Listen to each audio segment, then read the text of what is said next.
তোমার শত্রুরা এই মুহূর্তে তোমার গতিবিধি ঠিক মতো বুঝে উঠতে পারছে না। তুমি ঠিক কি করতে চাইছো, কিভাবে এগোতে চাইছো, বা আগামী দিনগুলোতে তারা তোমার থেকে কি ধরনের কি পেতে চলেছে, এই ব্যাপারটা নিয়ে না তারা খুব একটা সন্দেহর মধ্যে রয়েছে। এরকম একটা ধরনের সিচুয়েশন। ডিটেল তো রিডিংয়ের মাধ্যমেই জানতে পারবো। তবে এখানে সামথিং কিছু একটা এমন ঘটতে চলেছে যেটা হয়তো ওরা কেন অনেকেই হয়তো কখনো ধারণাতেও আনতে পারেনি যে এরকম কিছু একটা হতে পারে। সামথিং এরকম ধরনের কিছু একটা। চলো রিডিংয়ে চলে যাব। আগেই বলে দিই, রিডিংটা টাইমলেস। রিডিংটা কোনো জোডিয়াক সাইন, কোনো জেন্ডার স্পেসিফিক নয়। সমস্ত ধরনের মানুষের জন্য রিডিং, যতটা মিলবে ততটা নেবে, বাকিটা প্লিজ অন্যদের জন্য ছেড়ে দেবে। কারণ মনে রেখো, এটা জেনারেল কমন কালেকটিভ রিডিং। তবে যদি কারোর সঙ্গে 100% মিলে যায় তাহলে সেখানে আমার কোনো কৃতিত্ব নেই, সম্পূর্ণ কৃতিত্ব কিন্তু মহাদেবের। তিনি যাকে যতটা জানাতে চান ততটাই জানাবেন, আমি কেবলমাত্র একটি মাধ্যম। চলো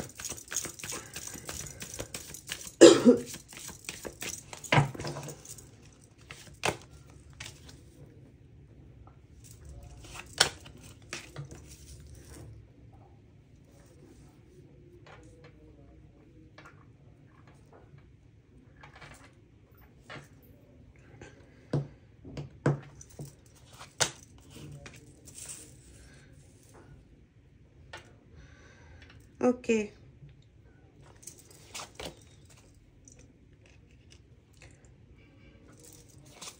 ইন্টারেস্টিং।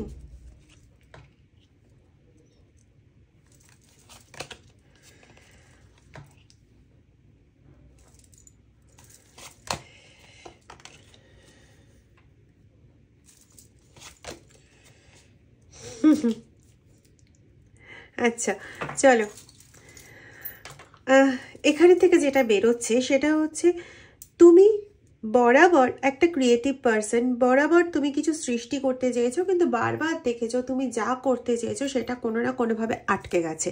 সেটা তোমার যে কোনো জায়গায় হতে পারে, মানে এটা তোমার নেচার যে তুমি খুব সৃষ্টিপ্রিয়। যে কোনো জিনিস তুমি তৈরি করতে ভালোবাসো, ভাঙাতে তুমি একদমই বিশ্বাসী নও। এবং এর সঙ্গে সঙ্গে আমি এখানে যেটা পাচ্ছি, তোমার কিন্তু স্পিরিচুয়াল পাওয়ারও অসম্ভব ভালো। কেউ কেউ হয়তো এটাকে স্পিরিচুয়াল পাওয়ার হিসেবে বোঝো না, কিন্তু তোমরা একটা জিনিস খুব ভালো মতন জানো, এটা আজকে থেকে নয়, তোমাদের মোটামুটি ছোট বয়স থেকে, যখন থেকে তোমরা বুঝতে শিখেছো এই মানুষটা বা কোনো জিনিস সম্পর্কে, যখন একটা হয় না একটা বাইরের জ্ঞান নিজের মধ্যে আসা, তো যে সময় থেকে তোমরা এই বাহ্যিক জ্ঞানটা বুঝতে শিখেছো, কোনো ব্যক্তি বস্তু নির্বিশেষে বলছি, সেই সময় থেকে না তোমাদের একটা খুব ভালো রকম একটা ইনটিউশন লেভেল কাজ করে। ইনটিউশন একটা কাজ করে যে এই হয়তো ঠিক হবে না, বা ওই জায়গাটাতে যাওয়া হয়তো বেশি ভালো হবে, বা প্রকৃতির ওই জায়গাটার আস্বাদ নেওয়া ভালো, এরকম ধরনের। বা তোমরা খুব গাছের সঙ্গে প্রিয় থাকতে ভালোবাসো। এখান থেকে তোমরা বারবার যখন আঘাত খাচ্ছিলে, বারবার যতবার তোমরা ঘুরে দাঁড়ানোর চেষ্টা করেছো, নতুন কিছু করার চেষ্টা করেছো, নতুন কোনোভাবে নিজেকে দাঁড় করানোর চেষ্টা করেছো, অর্থনৈতিক এরিয়াতে হোক বা নিজের গণ্ডির মধ্যে যে কোনো এরিয়াতে, মানে সামাজিক বা রিলেশনশিপের দিকে, তোমাদের মানে ব্যক্তিগত পারিবারিক রিলেশনশিপের ক্ষেত্রে যতবারই তোমরা জিনিসটাকে আবার গুছিয়ে নেওয়ার চেষ্টা করেছো, এলোমেলো জিনিসকে সাজিয়ে নেওয়ার চেষ্টা করেছো, তখনই দেখেছো কোনো না কোনোভাবে তুমি হ্যারাস্ট হয়েছো, কোনো না কোনোভাবে তোমার সাজানো জিনিসগুলো আবার এলোমেলো হয়ে গেছে, তুমি বারবার বীতশ্রদ্ধ হয়েছো, কিন্তু খুব ঠান্ডা মাথায় ঠেকেছো। হ্যাঁ, কখনো কখনো রেগে গেছো, আমি সেটা বলছি না, কিন্তু এমন নয় যে বিখরে গেছে মানে আমি ওখান থেকে বেরিয়ে চলে আসবো, এইরকম মেন্টালিটি তুমি কোনোদিনই ছিলে না, আজও নেই। কিন্তু মাঝখানে কি হয়েছে না, তুমি না বেশ অনেক দিনের জন্য পুরো না চুপ করে গেছো। বেশ অনেক দিনের জন্য তুমি চুপ করে গেছো। লোকে ভাবছিল যে তুমি, বা যারা তোমাকে এভাবে ক্লান্ত করতে চাইছিল, যারা তোমাকে কমপ্লিটলি হয়তো সংসার থেকে বের করে দিতে চাইছিল, বা কমপ্লিটলি তুমি যে একটা ফিল্ডে কাজ করছো সেই ফিল্ড থেকে তোমাকে মানে দুঃখ দিয়ে বের করে দিতে চাইছিল, বা তুমি ডিসঅ্যাপয়েন্টেড হয়ে যাবে যে দূর আর আমার দ্বারা কিছু হবে না, এইভাবে তুমি বেরিয়ে যাবে, এই জিনিসটা চাইছিল। তারা কিছুটা না হতবাক হয়ে গেছে, কারণ তুমি গাইডেন্স পাচ্ছ তোমার নিজের থেকে এবং খুব ধৈর্য ধরে তুমি না অপেক্ষা করছো, তুমি দেখে যাচ্ছ। তোমার কোথাও একটা ইনটিউশন কাজ করেছে যে কেউ তোমার পেছনে এমনভাবে কাজ করছে যেখানে তুমি বারবার তোমার সাজানো বাগানটাকে হারিয়ে ফেলছো। সেটা কর্মক্ষেত্রে হোক, আর বারবার এই জিনিসটা আসছে কিন্তু যে কর্মক্ষেত্র এবং পারিবারিক ক্ষেত্র দুটো দিকে আলাদা আলাদাভাবে কাজ হয়েছে এবং বিভিন্ন ব্যক্তির ক্ষেত্রে, ঠিক আছে। এবং সেক্ষেত্রে এই জিনিসটা তোমরা যখন বুঝে গেছো, তোমরা কিন্তু বিভিন্ন দিকে দৌড়াওনি, কিচ্ছু করনি, তোমরা শুধু ধৈর্য ধরে অপেক্ষা করেছো। তোমাদের মনে একটা বিশ্বাস ছিল যে কোনো না কোনো সময় তোমার সত্যতা সবার সামনে আসবে। তোমাকে অনেকভাবে মিথ্যে প্রমাণ করার চেষ্টা হয়েছে, আবারও পাচ্ছি পারিবারিক ক্ষেত্রতে এবং অফিস এরিয়াতে। হয়তো তুমি যেটা করোনি সেরকম কোনো ব্লেমও তোমাকে নিতে হয়েছে অফিস এরিয়াতে, পারিবারিক ক্ষেত্র অবশ্যই। এবং তুমি তারপরে যখন চুপ করে গেছো, তখন তুমি মোমেন্ট টু মোমেন্ট ওয়াচ করে যাচ্ছ সেই ব্যক্তিদেরকে, যে ব্যক্তিদের ওপর তোমার একটা সন্দেহ আছে যে কোথাও তোমার এই বারবার পড়ে যাওয়ার পেছনে এদের কোনো রকম হাত আছে। তাদের প্রত্যেকটা মোমেন্ট, প্রত্যেকটা মুভমেন্ট তুমি ভীষণভাবে ফলো করছো, কিন্তু তুমি কিন্তু কিছু বলছো না, ফলো করছো ঠান্ডা মাথায় ধৈর্য ধরে তুমি ফলো করছো। এবং তোমার এই মুহূর্তে ধৈর্য প্রচণ্ড বেশি, মানে একটা বরফ যেরকম হয়ে থাকে যেখানে পুরো আলাদা হয়ে থেকে কন্টিনিউ ফলো করতে পারা যায়, ওরকম বরফ সমান তুমি ঠান্ডা হয়ে রয়েছো এবং ধৈর্য ধরে রয়েছো। তুমি ততদিন পর্যন্ত কিছু বলবে না যতদিন না পর্যন্ত তুমি সমস্ত কিছু বের করে আনতে পারো, মানে সমস্ত জিনিসের পর্দা ফাঁস করতে পারো। কারো কারো ক্ষেত্রে অলরেডি সেই জিনিসটা কিছুটা হলেও শুরু হয়ে গেছে।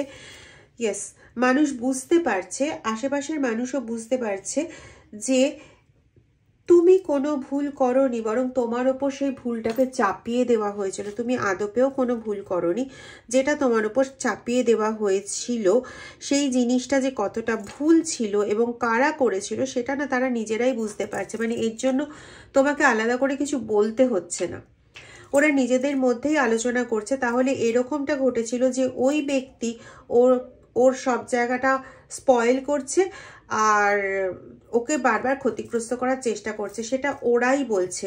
এই সমাজের বাকি ব্যক্তিরা যারা তোমাকে এতদিন ধরে লক্ষ্য করছে যে তুমি চুপচাপ সবকিছু সহ্য করে যাচ্ছ, ধৈর্য ধরে অপেক্ষা করছো, সবকিছু বারবার করে করছো, বারবার ভেঙে যাচ্ছে, তো সেই জায়গাটা লক্ষ্য করে এরা এখন বুঝতে পারছে যে ওই ব্যক্তিরা অ্যাকচুয়ালি তোমার বন্ধু সেজে শত্রুতার কাজ করেছে। এটা ওদের নিজেদের মধ্যে ওরা আলোচনা করছে। তুমি যে কতটা বিশ্বাসী সেটা ওদের কাছে এখন সম্পূর্ণভাবে রিভিল হয়েছে। আরও কিছু পার্সন আছো যাদের ক্ষেত্রে এখনো পুরোপুরি রিভিল হয়নি, কিন্তু ওরা না বুঝতে শুরু করেছে যে কোথাও তো গিয়ে তুমি ঠিক বাকিরা ভুল, এরকম জায়গাটাতে কিন্তু তারা এসে গেছে। কোথাও তাদের তোমার ওপর বিশ্বাসটা গজাচ্ছে। যারা বুঝে গেছে তারা তো বুঝে গেছে, কিন্তু যারা এখনো বোঝেনি পেছনে মানে অন্তরালে কে আছে, পর্দার পেছনে কে আছে, কে কলকাঠি নাড়ছে, সেটা যারা বোঝেনি তারাও কিন্তু কোনো না কোনোভাবে বিশ্বাস করতে শুরু করেছে তোমাকে, যে তুমি অ্যাটলিস্ট কোনো ভুল কিছু করতে পারো না। তোমার নামে যে ভুল রটানো হয়েছিল সেটা তারা বিশ্বাস করতে শুরু করেছে। এটা কিন্তু 100% কনফার্ম মেসেজ। ইয়েস, এবং এতে তোমাকে সহায়তা করছে কিন্তু তোমার ঈশ্বর এবং তোমার যে বংশ, মানে তোমার যে বংশের যে পুরুষরা রয়েছেন, মানে অ্যানসেস্টার যাদের আমরা বলি, তারা তোমাকে ভীষণভাবে হেল্প করছেন। কোথাও না কোথাও হয়তো তুমি ছোটবেলায় শুনেছো এই কথাটা, এটা আমার এলো যে তুমি তোমার ঠাকুমার মতন বা দাদুর মতো বা মানে যিনি চলে গেছেন, বংশের যিনি চলে গেছেন তুমি তার মতন, এরকম কোনো একটা ইয়েস, এরকম কোনো একটা বক্তব্য তুমি অবশ্যই বারংবার শুনে থাকবে, বারংবার শুনে থাকবে। এবং তুমি এই যে তোমার এই যে শত্রু, যার জন্য তোমাকে বারবার ফেলড হতে হয়েছে, বারবার তুমি ধ্বংস হয়েছে বলো, বা তোমার সাজানো বাগান বারবার উড়ে গেছে। আমি এই জিনিসটা ভীষণভাবে পাচ্ছি আজকে, এই ফ্রেজটা, সাজানো বাগান ভেঙে যাওয়া, সাজানো বাগান ভেঙে যাওয়া। জানি না কেন, 3 বার তো আমি বলবো না। এটা একটা বলে রাখি, কোনো নেগেটিভ কথা 3 বার বলবে না পরপর। কোনো নেগেটিভ কথা 3 বার পরপর বলবে না। আর কোনো পজিটিভ কথা, জলের কল, এটা আশা করি তোমরা জানো সবাই, জলের কল যখন খোলা থাকে, যখন জল পড়তে থাকে, তখন কোনো পজিটিভ কথা বলতে নেই। জানি না কেন এটা মনে এলো, হয়তো কেউ জানো না, থাকতে পারো। তো তোমাদের পরিবারে না, মানে তোমার তুমি যাদের সাহচর্যে বড় হয়েছো তাদের মধ্যে কেউ কেউ না প্রচন্ড কৃপণ টাইপের পার্সন। মানে আমি বলতে চাইছি কৃপণ টাইপের পার্সন মানে টাকা পয়সা খরচ করতে চায় না, আমি এটা বলতে চাইছি না। আমি বলতে চাইছি তোমাকে বিভিন্ন জায়গায় যেতে দিতে বা বিভিন্ন কিছুতে তোমার, মানে তোমার যে কোনো রকম চলাফেরা, যে কোনো রকম মুভমেন্টের প্রতি সবসময় তাদের কৃপণতা প্রদর্শন হয়েছে। মানে এরকম যে তুমি ধরো কিছু একটা করবে, ধরো তুমি টিভি দেখবে, আমি কিন্তু এটা তোমার ছোট বয়সের কথা বলছি, তুমি টিভি দেখবে, সেই জায়গাটা তো না, তুই এখন টিভি দেখবি না, আচ্ছা তুমি এখন এটা করবে বা কিছু একটা, তুমি এখন খেলবে, সেখানেও না না এখন খেলা যাবে না, ঠিক আছে। এরকম ধরনের কৃপণতা বারবার শো হয়েছে এবং সেখান থেকে তোমার মনে একটা জিনিস উঠেছিল যে আমারও একটা স্বাধীনতা চাই। বিকজ কি, তুমি একটা ক্রিয়েটিভ পার্সন, তো তোমার মধ্যে এই জিনিসটা থাকবে। এবার যখন তুমি সেই স্বাধীনতার খোঁজটা করতে গেছো, তখন তুমি ডিপেন্ডেন্ট হয়ে পড়েছো ওই সেই ব্যক্তির কাছে, যে ব্যক্তিকে তুমি পরবর্তীতে বুঝতে পেরেছিলে যে ও তোমার সঙ্গে কেন তোমার বন্ধু হয়ে মিশেছিল বা তোমার অত্যন্ত কাছের একটা মানুষ হয়ে উঠেছিল, কিসের জন্য সেটা তোমার কাছে এখন ক্রিস্টাল ক্লিয়ার। কিন্তু তখন তো তুমি বোঝোনি, তখন তুমি বেরিয়েও গেছিলে, কিন্তু মানে তার ফাঁদেও পড়েছিলে এই কারণে, না হলে কিন্তু তোমার ইনটিউশন পাওয়ার প্রচণ্ড বেশি, তুমি এই ফাঁদে পড়তে না। আমি এখানে পাচ্ছি তোমরা অনেকেই আছো যারা মহাদেবের ভক্ত, অনেকে আছো যারা কৃষ্ণ ভক্ত। কারা এটা আমাকে একটু জানাবে। ইয়েস, দেখো তোমাদের মধ্যে কিন্তু সেই রিসেপটিভিটিটা রয়েছে, ঈশ্বরের কাছ থেকে যে পাওয়া, বলে না যে ঈশ্বর এটা জানাচ্ছেন, সেই জিনিসটা ভীষণভাবে রয়েছে। কারো কারো ক্ষেত্রে দেখবে সেই জিনিসটা থাকে না, নিজের যেটা মনে হয় সেটাকে চালিয়ে দেয় ঈশ্বরের মনে হওয়া বলে। কিন্তু এখানে কিন্তু ব্যাপারটা সেরকম নয়, এখানে তুমি রিয়েলি বুঝতে পারো, এখানে তোমাকে কোনো রকম ভান করতে হয় না, কোনো রকম কিছু করতে হয় না, এটা তুমি খুব ভালোভাবে তুমি নিজে বুঝতে পারো, বুঝে তুমি কাজ করতে পারো। এবং বারবার যে তুমি কষ্ট পেয়েছিলে, বারবার তুমি যন্ত্রণা পেয়েছিলে, তোমার সবচেয়ে বেশি কষ্ট হতো দুটো জায়গায়। একটা হচ্ছে তোমার মস্তিষ্কে, মাথায়, মাথার বিভিন্ন রকম যন্ত্রণায় তুমি ভুগতে, কান দিয়ে, গলা দিয়ে এবং চোখ দিয়ে ভীষণ রকম তোমার একটা যন্ত্রণা হতো। তোমাকে বারবার তুমি ইএনটি জাতীয় ডক্টর দেখানো, মানে ইএনটির সমস্যা নিয়ে বারবার তুমি ডক্টর দেখানোর চেষ্টা করেছো, নাক কান গলা, এবং তার সঙ্গে সঙ্গে তোমার পেটের সমস্যা প্রচণ্ডভাবে হয়, ঠিক আছে। তো এখন কিন্তু তোমার সমস্যা আস্তে আস্তে কমতে শুরু করেছে, কিছু জিনিস রিভিল হয়েছে, তোমার শরীরে কিছু রোগ বাসা বেঁধেছে, কিছু জিনিস রিভিল হয়েছে, তোমার ঈশ্বরের যে দৃষ্টি সেটা তোমার ওপর সঠিকভাবে পড়তে শুরু করেছে, যার জন্য তুমি আলটিমেটলি কিন্তু এই জায়গাটা থেকে হিলড হতে শুরু হয়েছে ভগবানের আশীর্বাদে। এবং সবচেয়ে বড় কথা যেটা, আমি একটা কথা বলবো, অন্তত সপ্তাহে একটা দিন তোমার নিজের সুবিধে মতন দিনটা তুমি ঠিক করে নেবে, যে দিনটা তুমি তোমার সমগ্রটা দিয়ে বসতে পারবে অন্তত 15 মিনিটের জন্য। সেই দিনটা তুমি 15 মিনিট বসবে, বসে নিজেকে সম্পূর্ণরূপে ধ্যানে দিয়ে দেবে। এই কাজটা তোমাকে করতে হবে, বোঝা গেল? যে কোনো একটা দিন তুমি ঠিক করে নেবে, হয় বুধবার হোক, শুক্রবার হোক, রবিবার হোক, ওই দিনটা 15 মিনিট করে বসবে, মিনিমাম 15 মিনিট করে বসবে এবং যতটা পারো ডিভোট করার চেষ্টা করবে নিজেকে। যত তুমি তোমার ইনটিউটিভ পাওয়ারের কাছাকাছি যাবে তত তুমি নিজেকে আরো রিভিল করতে পারবে যে কিভাবে নিজেকে এগিয়ে নিয়ে যাবে, এটা তুমি ভালোভাবে রিভিল করতে পারবে। ঠিক আছে, এবং এই জায়গাটাই না ওরা বুঝে উঠতে পারছে না যে কি এমন ঘটলো যে তুমি চুপ করে গেলে।